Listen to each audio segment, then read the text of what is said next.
Good morning. Today is Monday, November 30th. For lunch today, there's French toast sticks with sausage patty, tri-tater, and syrup, or crispy chicken sub, or pepperoni or cheese pizza.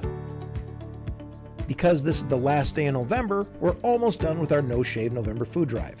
Tomorrow is your final chance to bring in non-perishable food items to vote for the candidate of your choice.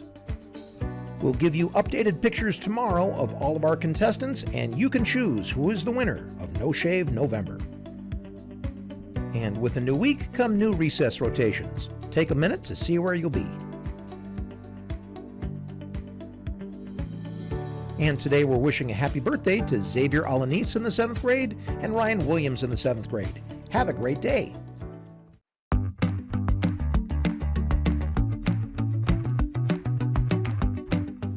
Hey everybody. So anybody who's spent any time alongside a river will tell you that it doesn't take much to notice the things that wash up from the river onto the bank. Here you can easily see where there was a higher water level earlier because the footprints are washed out. And if you look at these trees right here, you'll notice that they didn't grow here naturally. They're bleached and gray enough that they've spent a lot of time in the water, and you can tell that they've been washed up here over time. But even these trees aren't the biggest thing that come out of the water. For that, let's go ahead and take a trip to Oregon.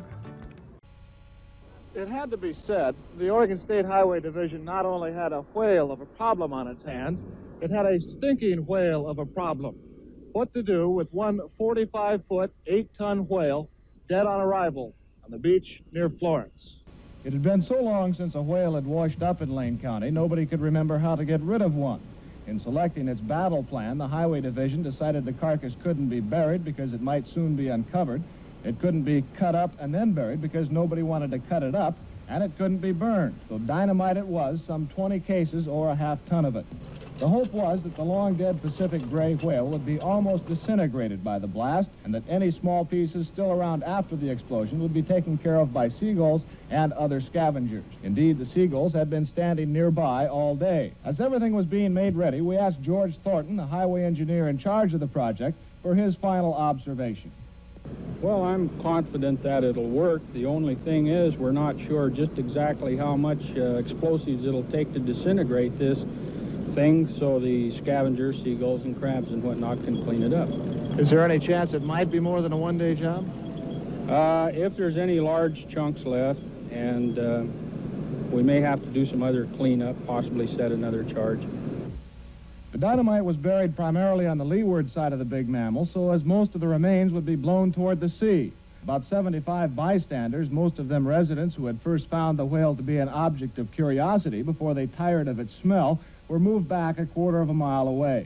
The sand dunes there were covered with spectators and landlubber newsmen, shortly to become land blubber newsmen, for the blast blasted blubber beyond all believable bounds. Did you get a wild? Good?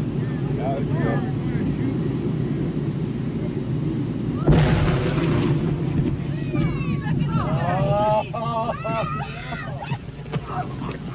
All right, Fred, you can take your hands out of your ears. Here comes pieces of...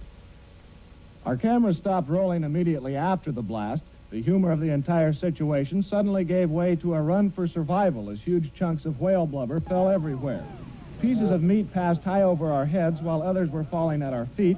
The dunes were rapidly evacuated as spectators escaped both the falling debris and the overwhelming smell. A parked car over a quarter of a mile from the blast site was the target of one large chunk. The passenger compartment literally smashed. Fortunately, no human was hit as badly as the car. However, everyone on the scene was covered with small particles of dead whale. As for the success of the effort, well, the seagulls who were supposed to clean things up were nowhere in sight, either scared away by the explosion or kept away by the smell. That didn't really matter. The remaining chunks were of such a size that no respectable seagull would attempt to tackle anyway. As darkness began to set in, the highway crews were back on the beach burying the remains, including a large piece of the carcass which never left the blast site. It might be concluded that should a whale ever wash ashore in Lane County again, those in charge will not only remember what to do, they'll certainly remember what not to do. So I've always enjoyed this story. I mean, what's not to love with an exploding whale and falling pieces of rotting whale blubber? But the big takeaway from this one is that you got to be careful whenever you want to take a shortcut. So as much as we can shake our heads at the people who tried to blow up that whale, how many times in our lives do we have a big job or a big problem in front of us that we just try to dynamite out of the way with one big action instead of a lot of little ones? So today's challenge is to think about a big job you've got coming up or a problem that you have, and not to take any shortcuts in fixing it. What little things can you do today that'll get you a little bit closer to fixing that rather than putting it off and trying to do something massive at the end? All right, you take care.